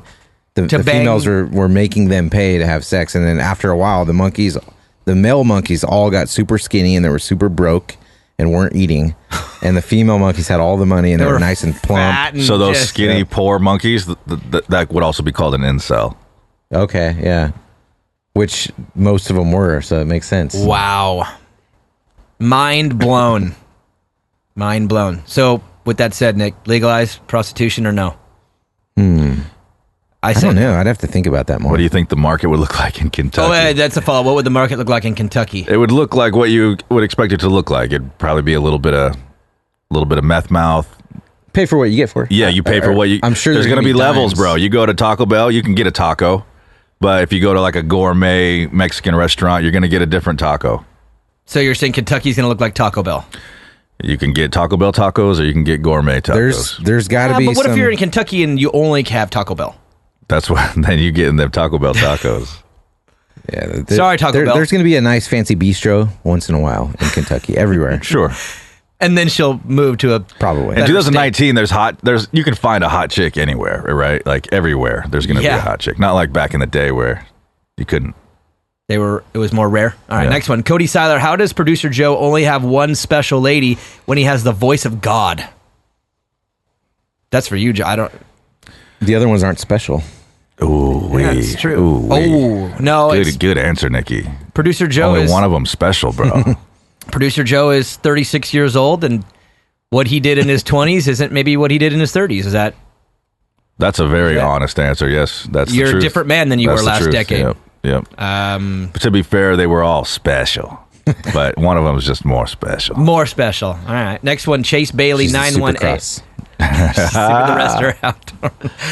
Chase Bailey, 918. DB, what's your favorite song off the new Atreyu album? Now we're talking. Oh, God. Now we're talking. House of Gold, number 2 on the album. It's my favorite song. I won't even ask you guys because you guys probably haven't heard it. Never heard it. I don't even know who Atreyu is. No? I couldn't name one song. They have a song. It's called Schism. Is it a girl singer? No. The drummer is a singer. It's really good. Really? Favorite song of the new Trey. So, God, what? I don't even want to get into it. What? So you already have a favorite song on this new album by It's been out for 6 months, and I've listened to the album 100 times. So wait a second. So you would rather listen to Atreyu and Hollywood Undead than Tool? I would rather. You are a fan of Atreyu and Hollywood Undead, and you don't like the band Tool. I would rather listen to Nails on a Chalkboard than Tool. What is it about Tool that you dislike but you love? It's not my style. It doesn't make me feel right. It doesn't make me feel good. Interesting. Okay. I like music that makes me feel a certain way, and those like Katy Perry. Love Katy Perry. Waking Up in Vegas. Justin is Timberlake. honestly one of the best songs ever. Justin Timberlake. I love Justin Timberlake. Cry Me a River. I like JT as well, like in that vein, but we're talking about Atreyu and rock bands, and so you have a favorite Atreyu song on their new album already. Yes, they're one of my top 5 favorite bands ever. So of course, wow, yeah, the worst. Atreyu is one of your top 5 favorite bands of all time. Yes, I am limited. My food intake and my music, my passion behind the certain bands is very small. It's a very small little window I live in. Okay. All right. Why you make me feel all bad on this show? No. My intention is not to make you feel bad. My intention is to understand you more. Whatever. Raptors up 3-1. Whatever. I'm all about Chris Stapleton. Deep tracks only. Stapleton's the man. I like Luke Combs. That is not a surprise. Nope. Florida Georgia Line. I don't like them, actually. They bug me. Next one, R Camp 99. If Hobo could walk across any country again, what would he pick? He would not do another country. No, done. No way. The south of our own country was enough, let alone wherever. But if you had to, Nick, where would you go? What's the smallest probably country? Canada, just because I could probably get by up there. Dick to your mouth. What country? Canada. Colombia. Ooh, that'd be a good one. Speaking of this cup full of wild. cocaine. How much? Nick would. semen? Hey, He walked America. Nick would run Columbia. Let's just say that. He would sprint that one. And then R Camp comes back with more. He says, if you could punch any single person in the face with no consequences, who would it be? Michael Lindsay. Still. Yeah, he still bugs me, dude. I'm sorry, but I can't. Oh my God! Anytime he's on the Pulp Show, as soon as they introduce him, because I don't know he's on, they introduce him, I just delete that show off. Wow. Yeah. We had a sit down. The guy just, there's something about him. It's like he's condescending a little bit. Yeah. Some people like who they like. Some people don't like who they don't like. Atreyu and Tool. Yeah. And he's always a name dropper. You guys have to notice that. He's like, anytime he can fudge his way into like, sucks, I texted this guy. You know what sucks now? Yeah. Now that Nick just said this, now there's going to be a vital thread. Won't. Dude, it's fine. I don't want to fight the guy, but he just irritates me. You just said gets you under would my punch skin. him in the face if you had no consequences. I really wouldn't punch him in the face. But how about you, Joe? So, if you had 2 bullets, don't do that again. Don't do that again. Oh, we don't need that. punch any single person in the face without consequence. Cowie Leonard for you. Oh my God, Cowie Leonard. Kawasaki Leonard. Let me see. Steve Kerr. I'd probably like to punch James Harden or Chris Paul in the face. Really? They're just so annoying. They are, dude. I can't stand. They are some floppy. I can't stand floppy them either. biggities. I don't even know his name or whatever, but probably the owner of the Philadelphia Eagles. I'd like to deck that dude just because. I don't know.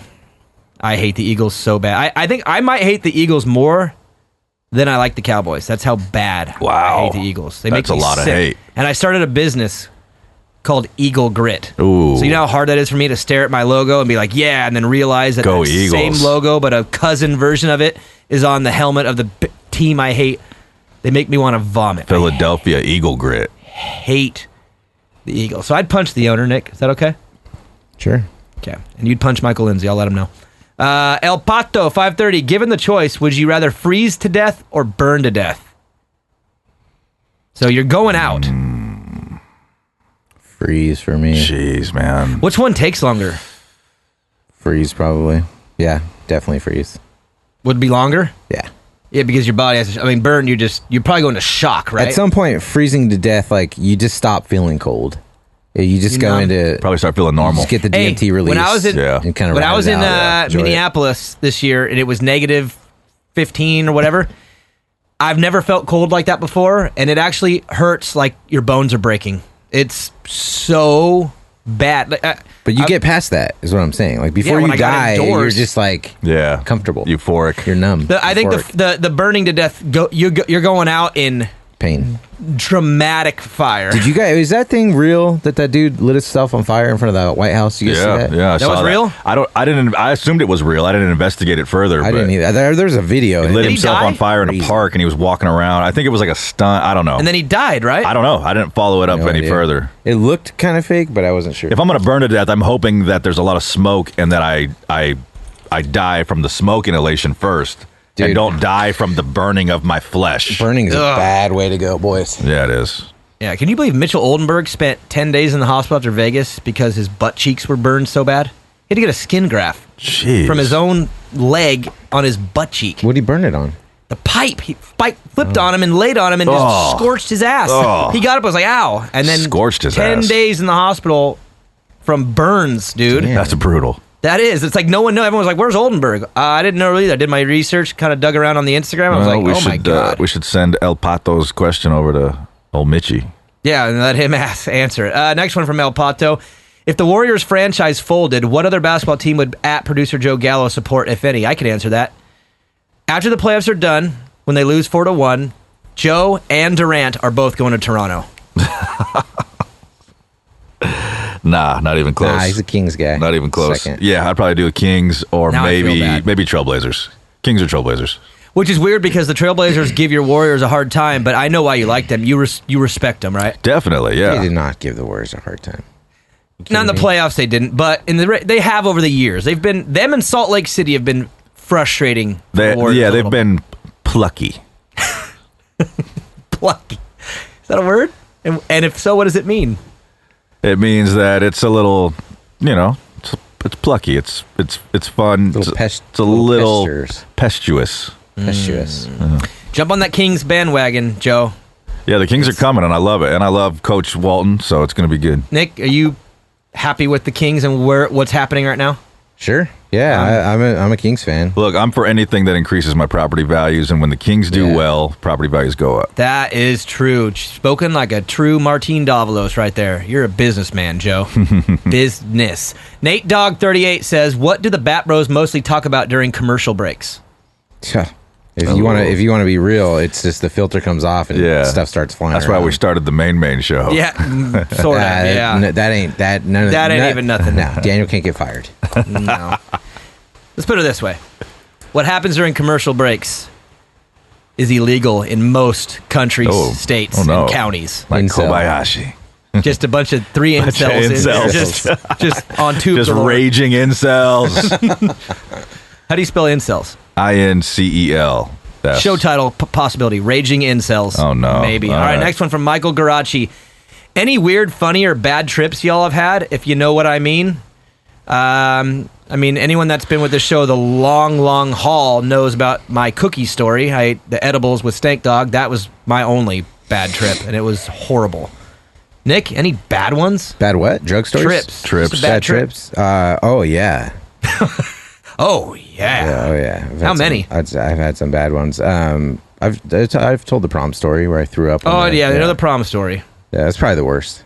Yeah, that one was bad. I puked. Didn't even make it. I puked on the bus on all the special needs kids. Yeah, that's bad. That's a bad trip. And they left me. The bus pulled over, dropped me off at a gas station in the like middle in of the nowhere. Bay Area, like in Dublin or and you something. were like Wesley, California. And you're like 16 or 17. I was 16. And I had puke all over my tux, and they just left. And I was so high, and I just saw they this wrote bus. You off, dude. I saw a bus pulling away with all the special needs kids flip me off through the window, and they just left. And I was like, I can't believe that bus just left me here. I didn't call anyone, nothing. They just dropped me off, and So that was my worst trip. Yeah. And what were you on? I ate 2 cookies. And then I smoked 2 blunts to myself, and that was before I knew. Jeez. He was a child, Joe. I didn't know. That's a lot. So the reasoning for that was because they said they were going to have a breathalyzer at our prom, right, to get in. And at that age, I only was social when I was drunk. So I was like, oh, well, if I can't drink, I got to do something. I don't want to be. I have too much anxiety sober. You got it. So and I never had really done weed before. So I was like, I'm going to need a lot of that. And so I was like, get me 2 cookies, get me 2 of those things you smoke, and I'll smoke them myself. And oh my God, dude. Horrible. And he puked on the special needs kids. Yeah. Wow. What about you, Joe? Bad trip? Actual trips, I was thinking more like hallucinogens. I've never had a bad one, actually. Every time I've partaken in that back long time ago. The 20s. Was always good. I was fortunate enough to always have a good time on it. Good environment, good people. Good so stuff. Joe's like, yeah, they've all been good. Nick's like, oh yeah, a lot of bad trips. I've had, yeah. I'm 0 for 1, guys. One of the worst was probably in South America, but it wasn't really bad. I was having such a good time that I was just, letting it all hang out. That's good. Yeah. A couple bad shroom trips. Staying in hotel party shroom trips. Don't ever do shrooms at hotel party. Oh, interesting. Not a good idea. I've done that, and I disagree. You can do it and have a good time. Yeah, I mean, you're talking if you about trust yourself that much. Joe, you're talking about Nick, who just admitted that he didn't know about the weed thing and ate 2 cookies and smoked 2 blunts. So maybe someone goes a little harder than he should. Yeah, we ate way too many caps. Nicky did used to go a lot harder than he did. Yes, he did. Next one from Nate Dog 38. Hey, at Daniel Blair 125, what's your take on the Kansas City Chiefs coming season? Will they be able to top last season, or will they struggle this year? How about you, Joe? Take that one. That's a Raider. That's in the Raiders division. I like Patrick Mahomes. I hope they don't top next season. I plan on the Raiders being decent, legitimately. Nick, what do you think of Mahomes? He's badass. Just definitely, of course, he's a rare freak talent, right? I mean, just so fun to watch, unreal and entertaining, and has every tool. But to be honest, it could be their year, man. I mean, I don't know. Yeah, they're going to be scary, Nate Dogg. Very scary. Very scary, because their quarterback is a freak of nature, and their coach is... That coach, though, Andy Reid, is a playoff squid, man. Yeah, he is. He can't call timeouts. He just freezes up. He's really bad in the playoffs. He gets all Tomac-y on us. Like, unbelievable, but then there's always something. Next one from Brad Ross, 85. Daniel, Joe, and Nick, you have all been sentenced to death. You have 5 below options. So this one's gnarlier than... At least we get a choice this time. Okay. Number I like 1, it. firing squad. What's that? Like against the wall, just... Like you stand up against the thing Like, Nick, and there's 5 dudes You're and they sentenced shoot to you. death. These are I your got options you. of how to go. Okay. Firing squad. Lethal injection. Hanging. Electric chair. Or the gas chamber. And he says no drugs or alcohol. Sorry, hobo. So you can't Injection. You can't for sure. enjoy it. Injection, no doubt. We said what would be your last meal? No drugs or alcohol, sorry. Oh, what's your last meal? Oh. Chicken nuggets for me. Last meal? I'd probably go sushi. Sushi? Like all you can eat sushi somewhere. Okay, all you can eat sushi and you're going lethal. Joe? Meal? Absolutely lethal injection. That's the least painful way to go. And then, or hopefully least painful if they get the drugs right, which has been an issue the last few years. But last meal, man, I'm probably going lobster. I want one of Sherry's milkshakes with the pie in it. I want a badass, juicy, medium rare steak with a baked potato. So you're going out fat. Yeah, big time fat. Bloated. I want some Taco Bell there. I want a Carl's Jr. double Western bacon cheeseburger. I want an In-N-Out burger. I want some Chick-fil-A. All right, show's over. Let's go get lunch. You just ruined my. I want my mom's lasagna, my grandma's oatmeal chocolate chip cookies. Where do you guys want to go for lunch? I want all of that shit. What do you guys feel like? Man, Red Lobster, Olive Garden. Dude, I just had lobster on Monday. Middle class fancy. I just had lobster on Monday. Nick? I feel like it's overrated. Oh, interesting. I've tried lobster like 3 times in my life. Every time did you hear what Joe said? It's never that good. He said Olive Garden. Yeah, I don't know, man. I'm trying to keep it light on the carbs. It's a bat bro lunch. Because, dude, if I let myself go, I'll be at 300 pounds in 6 months. All right, so we'll go get some salad somewhere. All right? Yeah, we'll go find some Incels. No, I'm down. Get We some can go salad. there. Yeah, I'm down. I'll get a salad. All right, we're going Olive Garden. And then, I would go Olive Garden my last meal. And holy shit, never mind. No, I'd go You got to do Chick-fil-A. something all you can eat, though. Because then it's like, you feel like it never ends, kind of. You just keep pushing it. But it does, because then you get lethal injection when you're done. I want you to take me to Fresh Choice. Right? Yeah, You guys ever been Sizzler. there? Yeah. My last meal would be something like what Joe said. It'd be a combination. It would be a nasty. There'd be some bad things going on in my stomach. Let's just say that. But it'd be great. Jimmy Neutron 987. What's your favorite Netflix show, and what do you guys do for fun? I don't do anything for fun at all. I just realized that. I'm so excited to go to lunch with you guys right now because I don't really do anything else for fun. What are you talking about? You travel the whole Supercross series not and hang fun. out with the GOAT. That's Hang fun. out with writers and That's fun. on TV. You don't find that fun? No. Well, then you're ungrateful. Traveling. I'm flying. grateful for what I do and my opportunity, but I wouldn't consider it fun. It's You a know what you job. do for fun? You hustle for fun. That's what you do. That's true. It's become You have an fun. addiction. Yeah. I do have an addiction. You In don't fact, stop. I'm literally... Me and Joe have talked about this. Like, I don't know how you can't stop. Like, I need sometimes to just sleep for 14 hours. How many cups of cocaine? Endless supply. No, we've talked about this. I'm on the grind. This is what happens when you're super bitter about the last decade of your life and the opportunities that slip by. You make up for it. But I don't have that much fun. Actually, I had fun this week. I went to my buddy Anders's house and watched the Warrior game. What was the question? Oh, what's your favorite Netflix show? Mine's Ozark. After this question, let's take a little break. Okay. Office for me. I could play it on repeat all day long. Office? Love it. Mine's Ozark, even though it's just sitting there and I'm waiting around for season 3. What about you, Joe? Office is one of those where you can just leave it on loop. Like Yep. all 7 seasons just playing on loop. And wherever you come in is awesome. Yep. Agreed. Netflix show. That's how my wife is with Friends. She watches Friends like What's every day. your favorite Doesn't Netflix matter. show? I mean, my current favorite Netflix show is this show called Bad Blood right now. It's got one of the dudes from Sons of Anarchy in it. It's about the Montreal Mafia. It's pretty good, man. Really? It's entertaining. How early in it is it? The second season just came out. So I can get on Netflix. Totally, and bro. and Yeah, rip into it. It's a little slow, and at times it can be kind of corny, but it's fun to just Daniel, have you seen Black Mirror? Oh my God, Yes. the 3 newest ones just came out. I know. haven't, I no, haven't seen I those. haven't seen all. I've seen a few. I feel like that's right up your alley. What? Yeah, but they weird me I would out. say no way. He's not gonna like it. Dude, the one with the It doesn't the have bees. an animated emoji or an animated bird in it. Oh, It's- shut You're the not hell gonna up. like That's it. not fair. I just said Ozarks was my favorite show. Come on, I'm not that bad, Joe. But no, the Black Mirror with the bees, right? Are the bees or wasps or? Mm-hmm. Are they bees? That was a good one. Yeah. Ooh, that one creeped me The three out. newest ones just came out, I think, the last couple days. I watched them. They're really good, man. They're a lot of fun. Yeah, I love Black Mirror. It's been great. They're very good at making you feel weird.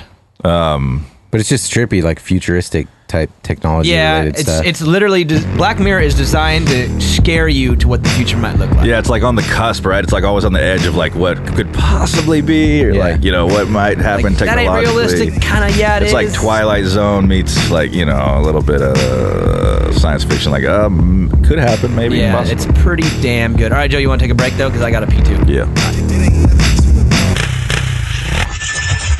Main event moto. I hate to say it, but our NorCal Motoheads are pretty spoiled. Why? Well, where do they ride, Joe? Riverfront, East Street, and Prairie City. And don't ask me who takes care of them trackside and during the week, because it's EMT Racing. And who takes care of them trackside during the week, Joe? Really, man? I literally just said EMT Racing. You didn't hear me?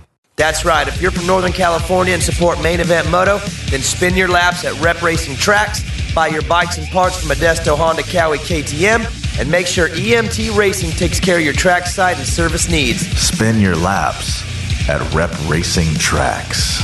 I see what you did there. I like that. If you're from Northern California and you're a true Motohead, then you better get your bike from Honda, Kawasaki, KTM of Modesto. They also got betas, ATVs, and side-by-sides. And if you don't know how to use Google Maps, well then here, I'll help you out. Visit them off of Carpenter Road in Modesto and see their track support parts trailer at all California Central Valley races. Visit www.hkmodesto.com to apply for the rider team, store deals, and upcoming events. And check them out on Instagram at Honda_Cowie_KTM. Main Event Moto Podcast.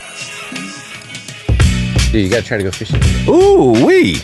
If you guys only heard what was talked about during that commercial, Oh, oh my gosh. That was intense.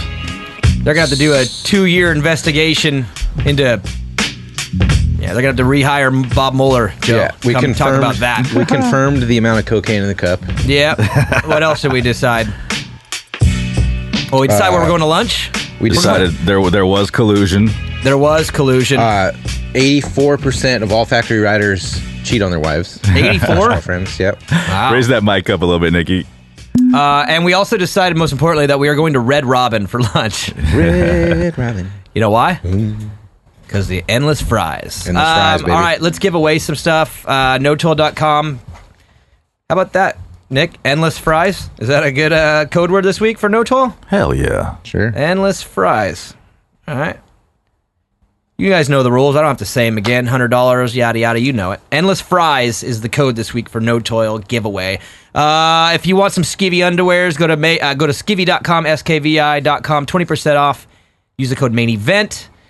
Guts Racing, use the code main event moto for 20% off at gutsracing.com. And of course, Keybar, go to keybar.us and use the code moto20. Also, I got to give away some VIP tickets from motorsport.com for High Point.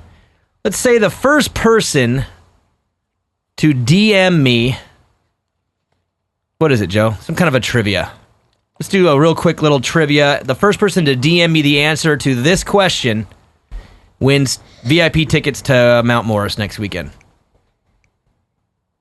You got anything? Nick, just a trivia question. Something about this show? What? Yeah, sure. This is gonna be easy. No, It's fine. No, it's too easy. Okay, what product did we mockingly advertise Many moons ago. a year and a half, 2 years ago that we were thinking about selling, and it was mocking another real product that we didn't believe in? What was the name of the You know what's funny, product? Nick? You're going to love what I'm about to tell you. What? I actually heard from somebody who is pretty close with the owner of that company. Mm-hmm. And there was a period of time when they hated you so bad. You specifically. Us a little bit, but you the most. Mm-hmm. And they literally, like, in panic mode, hated your guts, the owner of that company. And I just heard that like a week or two ago. Yeah, well, I brought on Truth hurts. a world-class Olympic-level trainer on one of our shows who explained, defy it? who debunked that product. Not defy, to debunk. Totally debunked it. Yep. I mean, I knew it was garbage, but like he was able to break it down in like scientific terms. Mm-hmm. And that's probably what they freaked out. So, if you want the VIP tickets, you need to remember what that product may have been and what our alternate solution was, right? Yeah, what our product was, the real MVP. It was weird how we never produced the product. It's always been sold out on our website. Mm-hmm. That's a little hint for those of you who don't know. You can go to the website. We have our T-shirts that are no longer for sale. And then there's the product that never got released, but would have been huge. You know why they freaked too? Because they know that you knew. They knew they were wrong. Yeah, they knew it's garbage. Otherwise, you would just be like, whatever. But no, they were freaking on Hobo Nick. Strictly Moto 6. Hobo Nick, if you had to guess, how many chicks did you bang through high school? Not many. I mean, High you just school? heard he Yeah. was puking all over the place. Yeah, missing prom. I didn't really get busy until like early 20s. Early 30s. The 20s were rough.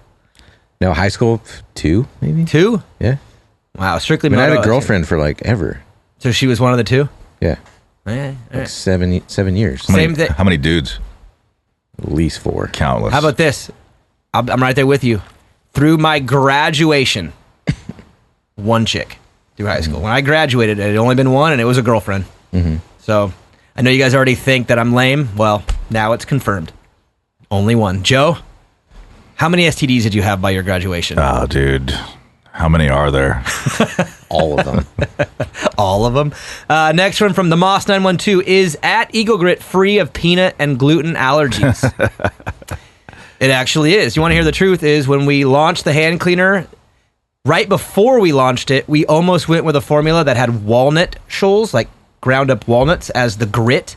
We almost did that. But then when we found out that the walnut shoals would make our product not eligible to be E2 rated, which means we can't be in food processing plants, which there's a big market there. So we actually had to, at the very last second, swap that out of the formula to make sure it wasn't an allergen. So crazy, right? Yeah. Think about that. That would have been a big oops if we would have launched with the walnut stuff in there, because then the big part of the market where we sell would have been ineligible. Next one from Metcalf552. Who would win in a fight? A grizzly bear or a gorilla?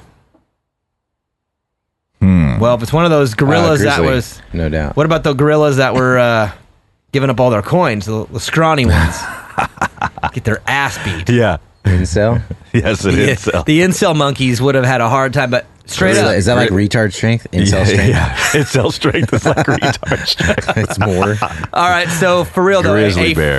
a fully decked grizzly and a fully decked gorilla. Dude, like grizzly, no doubt. Really? No doubt on Oh, that? yeah. Okay, that's a good one. I want to look that up because that'd be interesting. Grizzlies are insane. Yeah, you know what's weird is I've always wondered who would win out of a lion and a tiger, and I've researched it. They said the tiger would mutilate. They're way bigger than lions. I would think the lion's the king of the jungle, whatever. They said tigers would mop a lion up. Tigers are dope. They're way more athletic, too. They're bigger, they're stronger, they're meaner. Did you know they're like, more single too? They don't do the pack thing as much. They're way more rogue on their own. Yeah. pound for pound, a cat, like a house cat, is the most deadly animal in the world. If you go by their weight and their instincts, whatever, they're the most murderous creatures on the earth. Think about this. They can jump like 20 times their height. Crazy. Can you imagine if you could jump 20 times your height? Yeah, that'd be awesome. With claws? Yeah. Oh. We wouldn't be doing this podcast, would we, Joe? We'd be No. doing other things. The Yeah. circus would be fired right back up. We'd be like And now, robbing places. Yeah. Wolverine, who can jump. It's producer Joe. Next one from Logan J85. Would you rather live in Iowa or Canada, and why? Iowa or Canada? Yeah. I would go Canada because there's so many different cool places there. Because you Iowa wouldn't is be just Iowa. stuck to Iowa, yeah. Vancouver, you could move around. Nick could walk it. You No. felt like it. Good. Would you rather walk Canada or Iowa? Iowa. Yeah, but you'd rather live in Canada. That is correct. What's that from again? Billy Madison? Joe, what about you? Iowa or Canada? I'd say Iowa. I mean, no offense to Canada, but Des Moines is not that bad. Des Moines is cool. I'd live in Des Moines. Yeah, I'd say Iowa because it's in the United States. Wow. Took the whole 2 hours, and there comes the racism right out of Joe's mouth. MAGA. Radical MAGA. Radical Cam. At what point do you come out of y'all's Nerf shell and drop some F-bombs and let shit get real? Hashtag no kids listen to your janky show. Well, on the app, Yeah, on our... there is no filter. Joe, bleep that. Yeah, on our app, the main show, which is still not out. Motherfucking Yeah. you fuck Yep. piece A of lot shit. of that. yourself in the hole. Oh my god! Really? It was pretty consistent there till the end. No, the app's not out yet, guys. It's literally any day. It's probably out Monday. If you're super anxious, just keep searching the main show in Apple, the iTunes, whatever, the App Store, and it might be there any day. When it does, we'll fully announce. But my frustration is at a level that you wouldn't understand, and I don't want to talk about it anymore. In fact, I don't want to talk anymore at all because I'm hungry. I want Red Robin. I want fries. So, Joe, can we be done? Yeah. There's a lot of good listener questions. We might even just store these away for rainy day because they are. You guys came in pretty solid. I'm pretty proud of you. Hobo Nick, thanks for coming in. Yeah. I'm excited to get lunch with you so we can get back to the things we were saying during the commercial break. Yeah. Yeah, just a little sign off here. It's probably my last appearance here for a while, so that is true. It's been real, fellas. That It's is getting true. real busy, so I'm gonna miss all you guys, but I'll try to make it in at least once or twice during Supercross for sure. So, guys, Nick is what's that called, Joe? Incel. Incel. All right, and yeah, Nick, I appreciate you coming on, and I'll get you back in here quicker than you think. All right. Good luck. Believe me. Good luck. Believe me. Joe, good show. Huge shout out to Nature's Bakery, Fly Racing, Skivvy Underwears, Mika Metals, Scott USA, No Toil, Honda Cowie, KTM Modesto, Guts Racing, EMT Racing, Key Bar, Rep Racing, and Motosport.com. Thank you guys so much for listening. This is episode 122. Fun off weekend. Red Robin, here we come.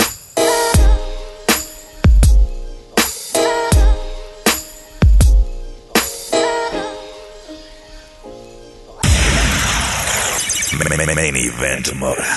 Screw it. You know it by now.